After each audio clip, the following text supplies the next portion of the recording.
Just want to welcome you to our session, Wisdom from the Wonks, How School Leaders Can Participate in the Policy-Making Process. So my name is Albert Cheng. I'm a professor in education policy at the University of Arkansas, where I also direct the Classical Education Research Lab. And in a forthcoming report that I'll be releasing with the Texas Public Policy Foundation, we documented the growth of classical charter schools in Texas. And some of the high-level findings include since the 2011 and 2012 school year, the huge growth that we've been kind of seeing, experiencing anecdotally is true. Over the past 10 years, while the classical sector, or the charter school sector in Texas has doubled in enrollment, classical charter schools have increased by a factor of 7. If you just go back a little more recently to the 2019 and 2020 school year, the charter sector in Texas grew 8% in terms of student enrollment. For classical charters, it's 21% growth. So we're seeing huge growth, and even in this report, we did a survey of parents, high levels of satisfaction with parents that attend classical charter schools. Now, all that said, there still remains thousands of kids on wait lists to get into these schools. And so here with us are some wonks, I guess, to help us figure out what to do with all these students and families who want to get a seat in these classical charter schools. Okay, so I'm going to introduce them, and then I'm going to field some questions to them. And so to my right immediately is Erin Valdez. She's the Policy Director in Education at the Texas Public Policy Foundation. Then to her right is your very own hometown hero, if you're from Arizona, Matt Ladner. Wears a ton of hats, director of the Arizona Center for Student Opportunity at the Arizona Charter School Association, and executive editor at Redefined. Next is Jonathan Butcher, the Will Skillman Fellow at the Heritage Foundation. And then finally is Tracy Gardner, Chief Assessment Officer at Classical Learning Test. And so I know maybe folks watching or in the audience, if you're familiar with Nicomachean Ethics, Aristotle prohibits young people from studying political science for lack of experience. And I'll assure you that all four of these folks here have plenty of experience, so I'm looking forward to what they have to say. All right, so I'm going to field some questions, and if you're tuning in on live stream, remember you can text questions. I'm going to need that.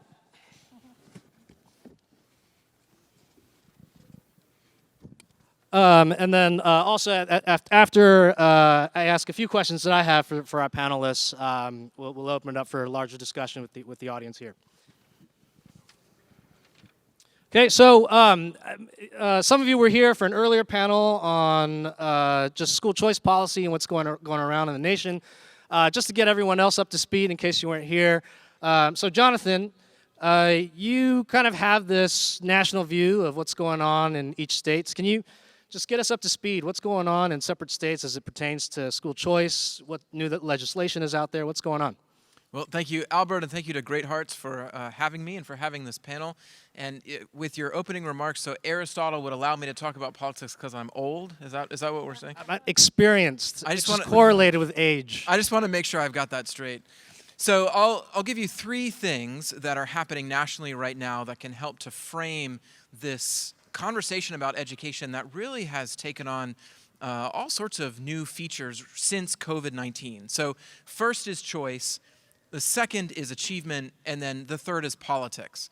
So with choice, we have seen just this year already 2 states adopt school choice programs that are what we would call universal in eligibility, right? Available to every child. And they're also largely based on what came from Arizona in the shape of education savings accounts.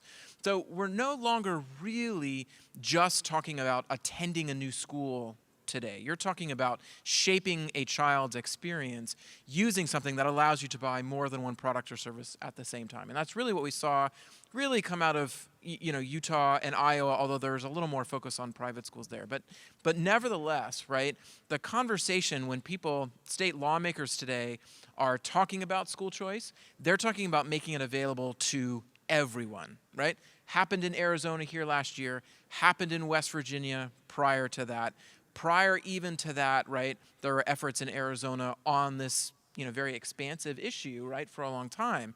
So there's been this pressure now, and I think it's going to relate to my third point about politics here, but it's just important to see that as governors become, I think, not cowed by the education establishment and want to do things for the benefit of students in such a way that protects both their ability to choose, but also the values of those families, I think that is really driving the whole movement and conversation around school choice forward. All right, so number one, so choice. We've got Iowa, we've got Utah, we have conversations in places like Oklahoma, Texas, South Carolina, which is where I'm from, all talking about not just, right, enacting school choice, but making it available to as many students as possible. All right, so that's one.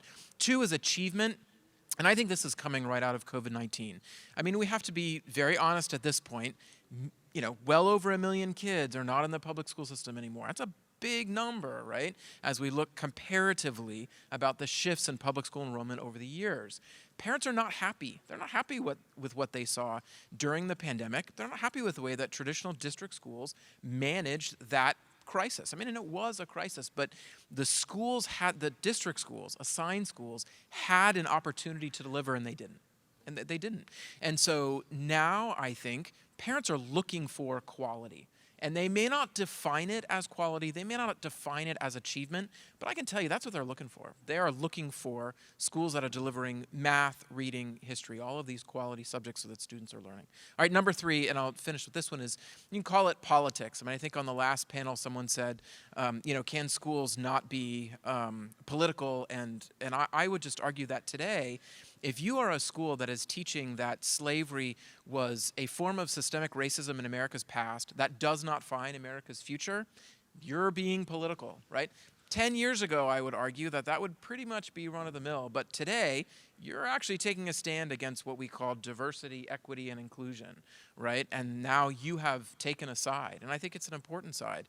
And I'll tell you that the legislation today, the proposals that are being introduced, they are taking direct aim at these, what you have to just call the existing orthodoxy around conversations of race and, quote, gender. So choice, achievement, politics, those things are shaping legislation really going on around the country. I mentioned some of the states that are doing a choice bills. With the DEI bills, it's also happening. Florida, Texas, South Carolina, just a few. So that's what's shaping, I think, what we're looking at now. Thanks, John. So you brought the issue of legislation, and I want to turn it over to Erin because you've got boots on the ground in Texas. And so describe to us, tell us what's underway in this legislative session, what's going on, what bills are being presented, what are some of the implications of this report that we're going to release?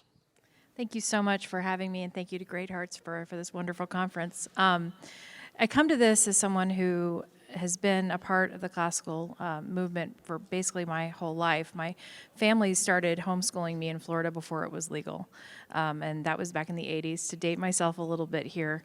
So my entire life has been shaped, actually, by educational policy decisions made at state houses.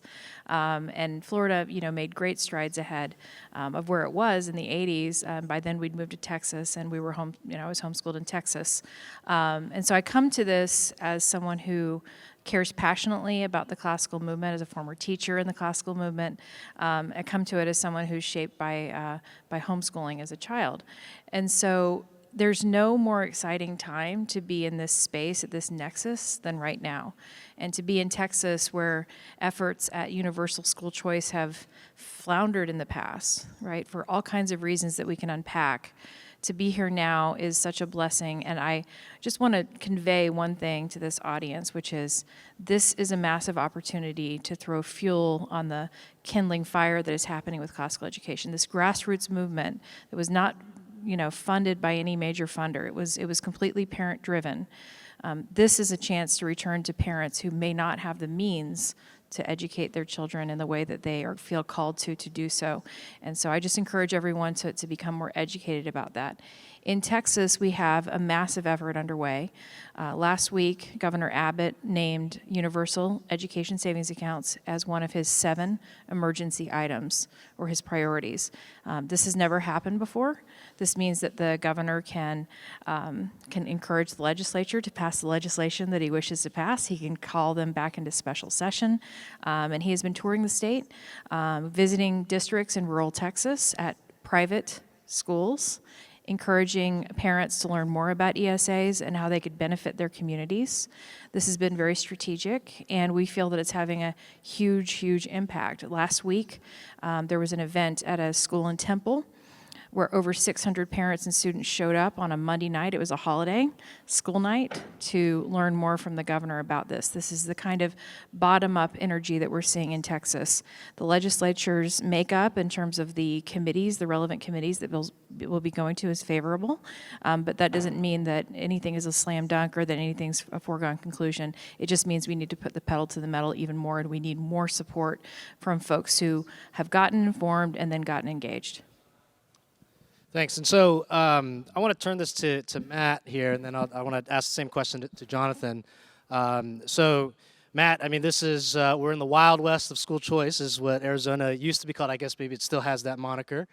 And so keeping in mind that a lot of folks here, they represent networks. I mean, there's Great Hearts Charters here, of course, but lots of other classical charter networks. We just in the previous panel saw heads of lots of other classical networks in the private sector. So for those folks, right? So folks that maybe they're not spending their day-to-day like you are in the state halls and being really wonky about policy. What lessons are there from Arizona in terms of what you've seen school leaders do to promote the kind of success that's we see now here? What can folks, their analogs in Texas, do to replicate that kind of success?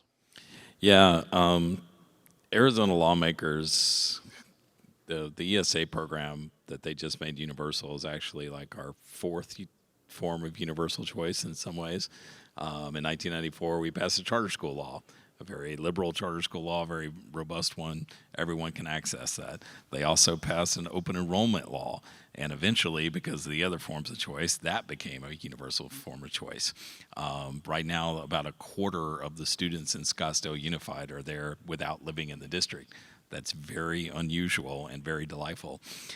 We passed tuition tax credits in 1997, expanded that several times, created the ESA program in 2011 that was just made universally available in 2022. So what's happened here in Arizona is funny. It informs a lot of the debates around the country because it feels like I got into this movement in 1997 and I feel like I'm in Groundhog Day, right? The movie with Bill Murray. Right? The same old stuff gets trotted out. Oh my gosh, there are going to be witchcraft schools that open, and there's going to be Nazi schools or whatever they make up, right? The funny thing about that is that we've been at this since 1994 in Arizona. There's no witchcraft schools in Arizona. There's no Nazi schools in Arizona. What are there a lot of? There's a lot of classical education schools. There are a lot of STEM schools. There's a whole pluralistic set of charter schools that cover everything from equestrianism to just this, that, and the other thing. And the ones that are here now are the ones that parents valued and stuck with, right? Because the competition for students here is a very real thing.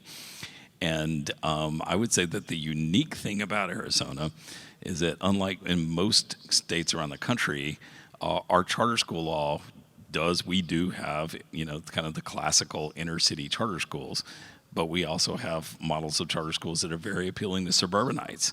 We have charter schools in our towns and our rural areas, right? There are more charter schools in rural areas in Arizona than are in the entire state of 13 different states that have charter school laws, right? So we have more rural charter schools than they have charter schools, okay? Sometimes by a wide margin. So what is the mix of all of this, right? So the mix of all of this is that when you have broad, expansive choice programs that include everyone, what it does is it creates pressure on the suburban school districts actually participate in open enrollment, that turns the knob to 11 on choice. The school districts here are not victims of school choice. They're actually the perpetrators of it. Okay, there's more open enrollment students here in the Phoenix area, about twice as many as there are charter school students, and we have the nation's largest charter school sector as a percentage of the population. Between 2009 and 2015 was the last period where we had all 6 NAEP exams. Arizona was the only state whose students made statistically significant gains on all 6 tests. The average state during that period had a net increase on 1 exam, okay, because they have like ups and downs, and we're just all ups, okay? When Stanford University came out with what is known as the Stanford Educational Opportunity Project, where they linked state testing data, grades 3 through 8, across the country, allowing comparisons, Arizona not only had the fastest rate of academic growth in the country, we had that overall. We had it for middle and high income students, and we had the fastest rate of academic growth for low income students in the country, 17% faster than the national average, by the way. The number 2 state was maybe 8. All of this happens because we have a broad and inclusive set of choice programs, and this over time allows our families and our teachers to shape the available space of schools, right? They're almost like 2 hands of a potter at a wheel who are shaping the clay, okay? What schools do we need more of? I don't know. Let's talk to the families and let them figure it out, right? Arizona is a state, like if you go to your Thanksgiving dinner, Albert, and you get a group of public school teachers, like I'm putting the over-under at 5 minutes before they start complaining about administration and bureaucracy. Arizona is a state that says, show me, don't tell me. You think you can run a school better? Here's the opportunity. Go do it. Don't tell us about it. Show us, right? The results of this have been remarkable, and I want to be careful to say that what I've told you about our test scores does not mean we have the highest scores. It means we have the fastest rate of improvement in scores. Those are 2 different things, but it's growth that's actually the best measure of school quality. And therefore, although this is not well recognized or accepted, before the pandemic, Arizona had the finest system of public schools in the country, bar none, at least on one very important measure. That's right. John, anything to add to that? Yeah, I think 3 things. So one is in the testimony and going around to talk to various lawmakers and states and things just in the last year, the arguments haven't changed from the other side, right? School choice will take money from public schools. There are needy kids in public schools who won't be served if there is choice made available. And then the third item, which is there'll be some sort of nefarious curriculum that will come out of nowhere that some kids will be exposed to. Matt handled that third one. Let me do the first 2 just very quickly and say, for starters, the idea that it will take money from public schools is even weaker today because all you have to do is look at the AP coverage of the amount of money that is left over from the COVID-19 special federal funding that's gone to states. I think the last count in Texas, 2/3 of it had been unspent. Around the country, the number's about that big. We're talking about billions of dollars that is still unspent in 2023, right? And then secondly, this idea that there are children who won't be served if we, make school choice. We have to continue to tell the stories of the children with special needs, the children who were falling behind in their assigned public school, who were bullied, who were failing, and have now moved somewhere else, whether it's a charter school or an ESA, and are succeeding, and not only succeeding, but are very happy with the choice they made. All right, so Matt covered the curriculum thing, so let me just give you a bonus real quick. And this is like not Charter Schools 101. This is a graduate level comment I'm going to give you here, so it's worth the price of admission, all right? So Arizona has done a great job creating a large landscape of charter schools, and that is something that our schools should emulate and not be afraid to go after. But I don't want to miss the point here that closing a school is hard. It results in lawsuits, upset parents, and very frustrated people all around. So I'm on a charter school authorizer board in South Carolina. We deal with this with, some regularity, as we should, right? Closing down failing schools. Frankly, it's actually we don't do it all the time. It just feels like it because every time we have to go up and do it, it is very hard. It takes a long time. It involves lawyers and litigation. So I guess the lesson here is that it is important on the front end to pay attention to the quality that an applicant is bringing, but you've got to do that in such a way that it doesn't hamstring new ideas, right? And that's a hard thing. I don't have a simple answer for you with that. I don't think you can just take a CMO that comes in and says, look, we've been successful over here. I guarantee you it's going to happen over here. But at the same time, I don't think you can have, a mom and pop come in and say, this is the first time doing it. I know we've got people who want our school, and say to them, because you don't have a CMO behind you, we're not going to accept you. So that is something that I think charter authorizers just have to be really conscious of. Closing schools is necessary. It's very hard, but it shouldn't stop you for trying to create new schools. Well, Jonathan, I would say that part of the problem is that most states have never reached the escape velocity where it's actually primarily the families that are shutting down charter schools. Now, one of the reasons why Albert mentioned that we're called the Wild West, we've decided to adopt this as a badge of honor. And we think that the problem is not that Arizona is too wild, it's that the rest of the country is too domesticated. Arizona, one of the reasons we're called the Wild West is because Arizona's charter school law gives 15-year charters, okay? Now, people around the country say, oh, that's not best practice. Best practice is 5 years. And I'm like, really? Because we did 15 because we want people to be able to get a bank loan to open a facility. Where did this best practice come from? Oh, it's best practice. Well, yeah, but what is it based on? It's best practice, right? It's a circular argument, okay? So in Arizona, the closures, the average length of tenure for a closed charter school in Arizona, and we've had many of them, is 4 years, okay? You never even get to the part of the conversation where you're up for renewal again because you're already closed. The families have already closed you, and there is no lawsuit, there's no appeal, there's no calling in favors from your favorite politicians. You just don't have enough students to operate anymore, and you close, right? So this is, sort of Wild West accountability, and it is brutal, and it is efficient, and it totally works. All right, Matt, in your earlier comments, you mentioning NAEP scores and bragging about how Arizona had the highest growth rates and has been doing that on NAEP, the National Assessment of Educational Progress, for quite some time. So Tracy, I want to rope you in here. So you're a psychometrician at Classical Learning Test. So could you describe just what's the role of, you're swimming in data, I know, just developing the CLT. But what's the role of data in this whole movement, and how might school leaders make use of it? What value is there? What value is there of this type of data for school leaders? Yes, thank you for the question, and thanks for having me here today. It's not every day that a psychometrician gets to be on a panel with esteemed policy experts, so I am so blessed to be sitting here today.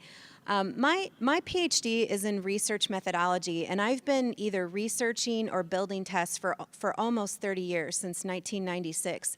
And data is really important. If we just make assumptions about how students are doing, but we don't have any evidence to back it up, then we don't have the outcomes that we need to prove that what we put into place is actually working. The testing is really close and near and dear to my heart, as I'm a mother of 6.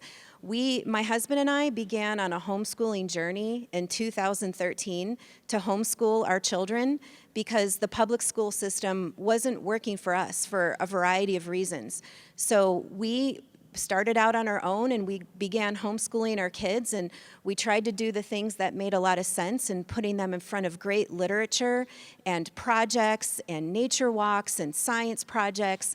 And we did the tests that came with the curriculum at the end. But we needed something more. We needed to be able to see how are our children doing against a standard, against a set of requirements. How do our kids measure up to other students who are getting a similar curriculum? Or how are our students doing against other kids in other states? And so I gave them a test, and that test was very helpful. And you know what I told my children? If you ask a Gardner child, what's the purpose of a test? They're going to say, taking a test is a day of celebration because we get to find out how we're doing. It's the big game. It's the big ballet performance. It's the day that we get to show what we know. What a great day it is to take a test. So if you ask Gardner children, they have been completely indoctrinated that a test is a way to celebrate, because I've done all of these things. I've read these great books. I've written these essays. I've solved these math problems. I've studied these scientific principles. And now I get to show it off, just like I do on the football field, or just like I get to do on the big grand stage.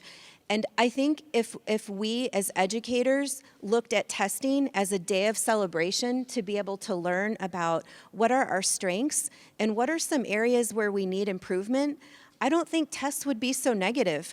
I had an opportunity to talk to a first grade classroom and talk to kids just like that. And believe it or not, in the state of Texas, they don't even start testing till third grade. But first graders were already scared of tests. How could they possibly be scared of tests if they haven't even had one yet? You know why they were scared?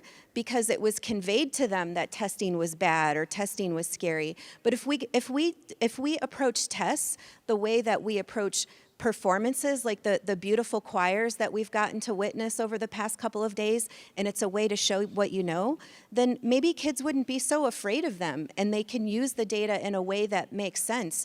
I don't think any of us are afraid to go to the doctor when we're feeling sick. Would we stay away from the doctor so that we don't know what is ailing us? Why would we do the same thing with tests? Now, what I will say is that the test should be a measure of what's being instructed in the classroom. And one of the challenges in the testing industry is that all of the tests basically measure the same thing. They measure, for the most part, this thing called the Common Core state standards. But there hasn't been, until now, any tests on the market that look at something different than that. I am pleased to say that Classic Learning Test measures time-tested principles.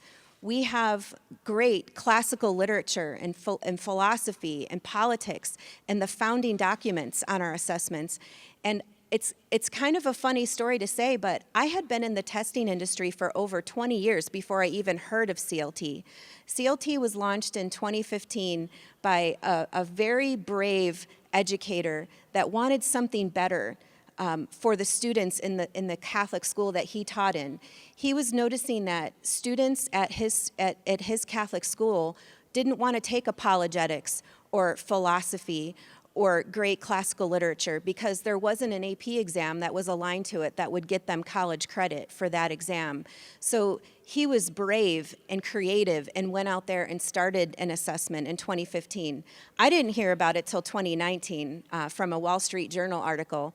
But you better believe, as soon as I finished that Wall Street Journal article, I emailed Mr. Jeremy Tate and said, if you need a psychometrician, I am your girl. Tell me how I can help. How can I help with this movement? I looked at your website. I looked at your blueprint and your technical report and the sample test, and this is exactly the kind of test that I want my children who have recently been homeschooled and now have the great privilege to attend a classical school. This is the kind of test I want them to take. And I purchased that test for my 8th grade daughters. One was in 6th grade and one was in 8th grade, but I got that 8th grade test, gave it to my daughters, and they said, Mom, Aristotle was on my test. G.K. Chesterton was on my test. The Federalist Papers were on my test. When I've taken the Texas STAR assessment, I've never seen anything like it. So that test became a much better measure of what my children were learning than the tests that they were given at their school.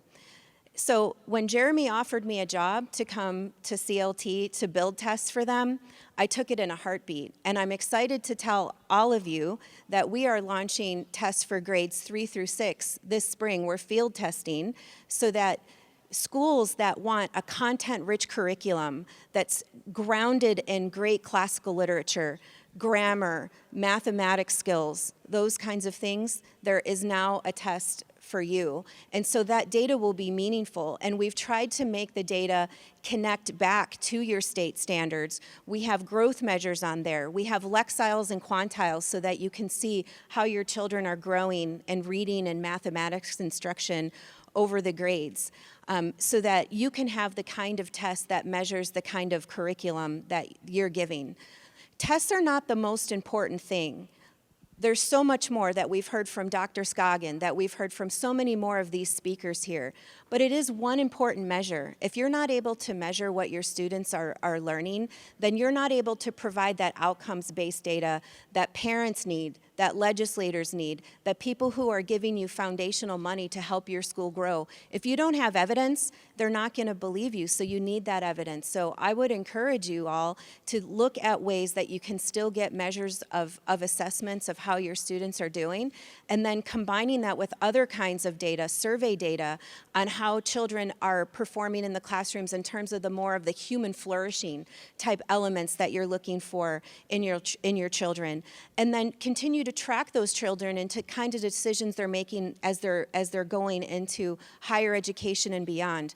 What kinds of colleges are your students that are graduating from these classical schools going into? What kind of programs are they going into? Are they graduating from those colleges? And then what I'd really love to be able to see is a decades-long study that tracks the happiness indicators of these students that are being classically educated. Are they still flourishing as adults? Are they married? Are they having children? Are they happy in the vocation that they picked? The data, whether it's testing data or other kind of survey data, financial data, all of these other metrics are so important in order to evaluate the programs that we're in. And I'm so blessed that I get to take my love for assessment and bring it into the industry of classical education that I loved so much that I brought to my own home and family. Thanks, Tracy. So we've talked about data, research, and the experience in Arizona, but so ground zero, or at least one of the states where it's ground zero for some movement, school choice policy movement, is Texas. So Erin, I just want to give you some time here.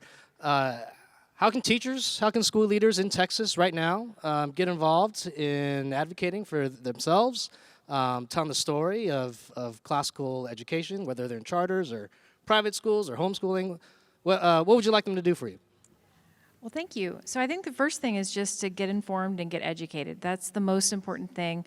All of us here are either educators, former educators. We're in the business, right? So the first thing is to learn the facts. There's a lot of ways that people can gather information now from a lot of different sources, and that's a wonderful thing, but it also means that you need to exercise discernment. So one of the things I would encourage y'all to do is to reach out to folks like the folks here on the stage if you have questions. We've got some great national experts here. We have folks who work on the state level, like my organization, Texas Public Policy Foundation. If you have questions about what's happening in Texas, please reach out to us. I've provided on this table up here a series of one-pagers that you can take to look at the recommended policies in Texas that'll be moving forward to answer your questions. And the questions you have are important, and we want to help answer them. And so one thing we did last week was we had a call with some school leaders in Texas to answer their questions and to get into detail the nitty-gritty of the policies. And so we're going to be doing a series of those over the next few weeks, and we invite you, if you're interested, to come up here and grab one of my cards, grab a one-pager to learn more, and just reach out and let us know, and we'll schedule those. And, honestly, if you read the information, if you've got your questions answered and you feel good about it, go back to your community and tell them. Get them involved, get them engaged, because we need your voices at the state capitol. Wonks like us, the folks sitting on stage, do not move hearts and minds at state capitals. I'm just going to say it. It's people in your communities, it's school leaders, it's parents, it's children whose lives could be changed by these kinds of policies that move things forward. So we can absolutely connect you to those kinds of efforts, and we want to educate you about how to get involved. So that's really what I'd love to share with this audience and others out there in the world. Thanks. So if you do have questions, we have a mic up front. We welcome them to you to just come up and ask our panelists a question. If you have one, again, if you're watching on live stream, feel free to send in your questions through the app. But as folks come up, I want to give Tracy and Matt maybe real, quick 10 seconds, 15 seconds. I mean, you both are Great Hearts parents too. So what advice do you have for current Great Hearts parents or just parents of other classical schools? How would you like to see them get involved? Well, I can tell you that my son Jacob graduated from Veritas Prep, and somewhere along the way where he was maybe a 7th grader, he became better educated than I am. They have this list of books that you'll have read, and I looked at the list, and I was like, oh, wow, look at that. I'm familiar with most of these books. Can't say I read them. And honestly, my wife and I people would ask us questions sometimes, and we would say, I'm not sure. Maybe you should ask Jacob. I would like to say I have kids from kindergarten to 12th, so I get to see them from learning how to read to learning how to do a thesis that's quite equivalent to what I did for my master's thesis. So I get to see the whole trajectory. And my daughter, my 12th grade daughter, said she wanted to get a job this summer. And I said, you know what? If I were you, I would volunteer on the Great Hearts parent page to tutor students in Latin, calculus, algebra, you name it, teaching kids how to read, because you are such a great representative of what this kind of education is all about, and you will convert the hearts and minds of those parents of lower school kids just by having the opportunity to work with you. So I would say, get these children of the upper school in front of the lower school children to help convert those families to see how you go from learning how to read with phonics to what you can do when you get to the upper school, where you're basically at the equivalent of what a graduate student typically is in the kind of environment that I grew up in. Great. So we have a question here. Go ahead. Yeah, hi, Matt Van Hook. Professional affiliation as assistant director at the Torrey Honors College at Biola University, so doing classical education at the graduate level. But as a parent, I also have kids that grew up in classical schools in Colorado when I was still active duty military, and now at a very small one in Orange County. So first of all, I just want to say thank you for what each of you is doing up there for sort of the data side of this, which is, I think, I want to sort of ask a question along the lines of it's absolutely necessary what Dr. Gardner's been doing at CLT, what each of you have been doing in your respective policy foundations, what's going on at Arkansas with getting the numbers out. That's the necessary part of the fight. We can't get away from it. But unfortunately, and I will admit I'm coming from California, what do we do with the folks that are utterly unpersuaded when you can demonstrate by every meaningful data point that these schools are succeeding and better for your kids? But the population that you need to convince is not the parents who are checking this out, looking into it, and are convinced. It's the folks we've got in California that are either have their kids have graduated a long time ago, they're young and don't have kids, or they've chosen not to have kids, and they said, whatever this is, I don't have the time to investigate it, and I'm just going to trust what I'm being told by the most powerful union in the country, maybe with the California Teachers Union, and they are utterly unpersuadable by the data and the statistics, but you need those votes to get the policies changed. Now, I know in Arizona and Texas you have a bit of an advantage over California, but what do you do when, you're seeing these sort of cold wars against classical schools, cold wars against school choice turn hot in places like Virginia, but in places like California, the movement is like this, and it just gets crushed by a huge part of the electorate that just says, I don't think this is my problem, I don't really understand it, I don't want to get involved. I'd ask you guys, how do you kind of get that word out to that set of the voters that are necessary to change the policies? I wrote a piece about this last week. I think part of the answer is that we need to make the case to the left that school choice is good for them too, and it certainly is. But I also think that what we're likely to see starting in 2024 is, shall we say, school choice federalism. There are people that are living in states that are sort of very deeply in the thrall of certain established interests, and they want to deny them their education liberty. And that, as of the end of 2023, there will be a pretty large number of states that have gone in a very different direction and offer a much different ROI in terms of what they will deliver in in the form of public services, and in return for what level of taxation. So all of that is to say, feel free to move to Arizona. Can I add one thing to that? The power of some of these special interests is definitely felt in Texas and in these other states. So it's not that there's an easy path. We would already have universal school choice in Texas if we didn't have those interests. So I certainly feel your pain, but I think Matt is exactly right that in some states they're going to have to learn the hard way by population loss, and that's just the way that goes. John, you had something? Well, I'll offer something for the short term and for the long term. In the long term, you have to continue to tell the stories. Tell the stories of the kids who are succeeding elsewhere in other states and the kids who need that in California, right? You have to make it personal over and over and over again.